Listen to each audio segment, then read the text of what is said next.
Welcome back to Crypto Warehouse. My name is Mike, and today we're going to take a look at EtherFi, the latest in a long line of Binance Launchpool projects. We're going to explain to you what EtherFi is, how it works. We're going to go through solo staking, the roadmap, the tokenomics, the Binance Launchpool details, the team. We're going to go through a comparison, if you like, between EtherFi and Lido.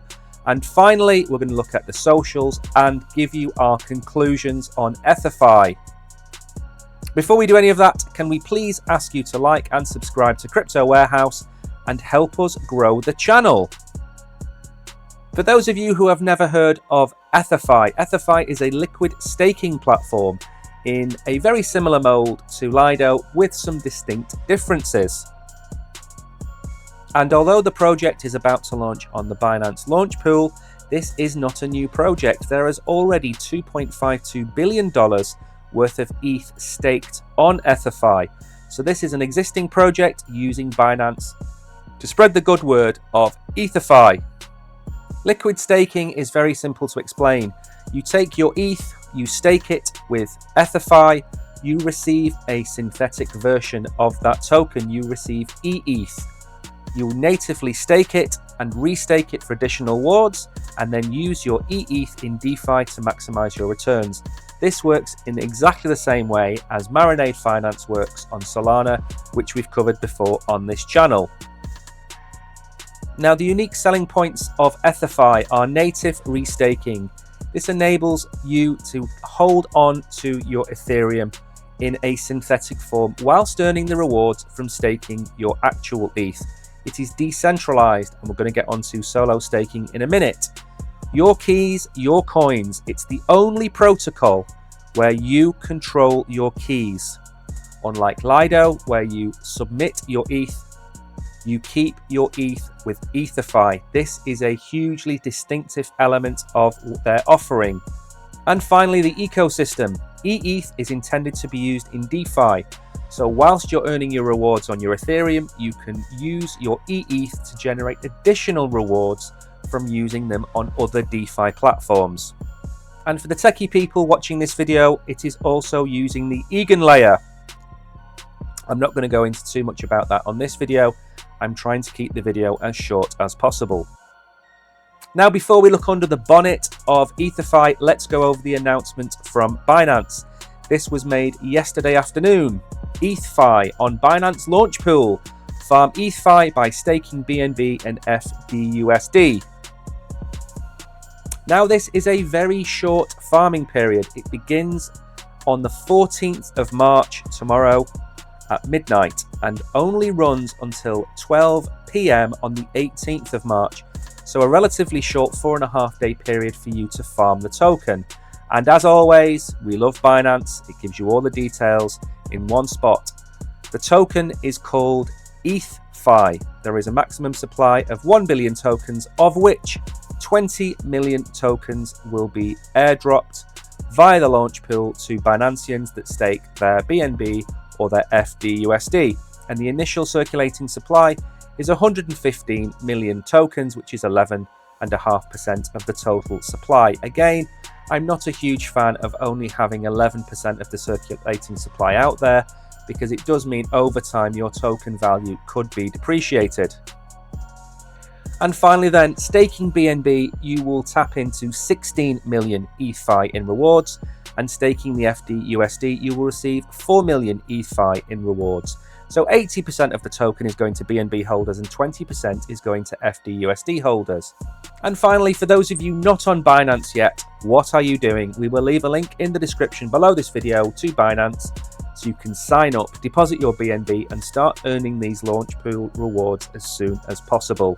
Now, back to ETHER.FI. We all love a good roadmap, and ETHER.FI has not disappointed. We do not need to go through each of the topics, but they have managed to complete each of the milestones so far, from integration, open source contracts, launch of the minting and redemptions, open source everything, which started in February. And from April, the DAO governance will begin. And I imagine this is what you'll be using your ETHER.FI tokens for, to vote and participate in the evolution of their own ecosystem. One of the really nice features that EtherFi offers is solo staking, and it enables anybody to run a node. You do not need your minimum ETH deposit to run a node, and as we know from Vitalik, he is trying to change that in the future. So solo staking is available through ETHFi, and they give you two different options. Path 1 requires you to put 2 Ethereum in as a bond, and ETHFi will put up the 30 ETH. So you will have 32 ETH deposited on the platform. Of course, you're only going to earn rewards on your own 2 ETH. Path 2 requires no minimum. But whichever path you take, you still need to follow their guidelines. And these are: you need to have some level of experience, you need to have bandwidth, you need to be doxed. This is important. There are a lot of people out there that want to keep their anonymity. You won't be able to do that if you want to become a solo staker with EtherFi. And finally, you must agree to their terms and conditions. But overall, this is a really nice touch, and it does enable Ethereum to become that little bit more decentralized over time, and that is always a good thing. Now let's head over to the white paper and really start to dig in. The first thing that you will come across on their white paper is an incredibly informative 2-minute video explaining everything that EtherFi does. I'm not going to go over the video. I will leave a link to this video and everything to do with ETHFi in the description below, so you can go and do your own research. In a conventional liquid restaking strategy, the users lock their liquid staking tokens such as STETH into the EigenLayers liquid restaking strategy contracts.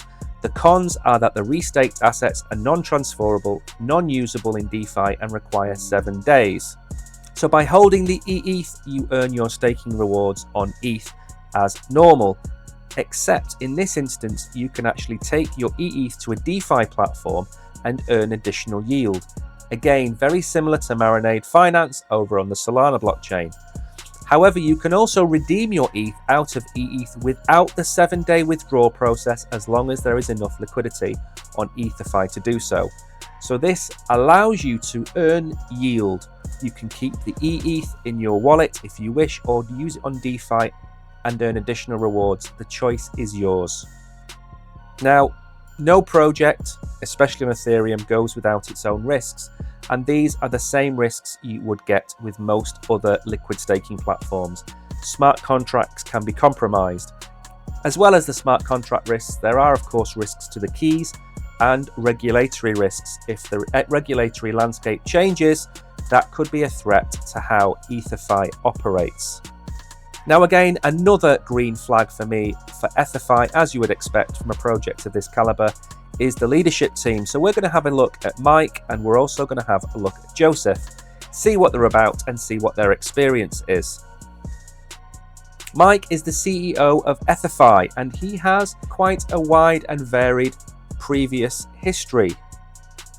Prior to becoming the founder of ETHFi in October 2022, he was a venture partner at Ripple, and before that, 15 years at Top Hat. So plenty of experience and plenty of knowledge in the industry. Joseph is the COO of EtherFi, and he again comes with quite an impressive CV. He has moved from VP of Finance and Operations to Chief Operating Officer in a very short space of time. Prior to joining EtherFi, he was the Financial Controller at Aave, and before that, TAL Distributed Information Technologies. So again, plenty of experience on the board. This fills me with confidence that this project is heading in the right direction. Now, the key question for me whilst making this video was, what sets EtherFi apart from somebody like Lido? Lido is, of course, the elephant in the room. It's the big daddy. It's the project with the most staked ETH. So what makes EtherFi any better than Lido? And luckily for us, Damilola from Cryptopolitan has the answers. There are 3 principles that EtherFi is following: decentralization in staking, having a sustainable business model, and taking the right decisions for the Ethereum community. All 3 are very valid reasons, but it doesn't set them apart. So what makes it different? ETHFi has 2 primary distinguishing factors. The first one is stakers can create and keep their own keys for the ETH they have staked. This for me is the single most important difference between ETHER.FI and Lido, and one I am a huge fan of. Secondly, every validator launched through ETHER.FI mints an NFT. This validator that has an NFT, the NFT holds the 32 ETH that is staked. That's of course the 2 ETH bond that you have put up.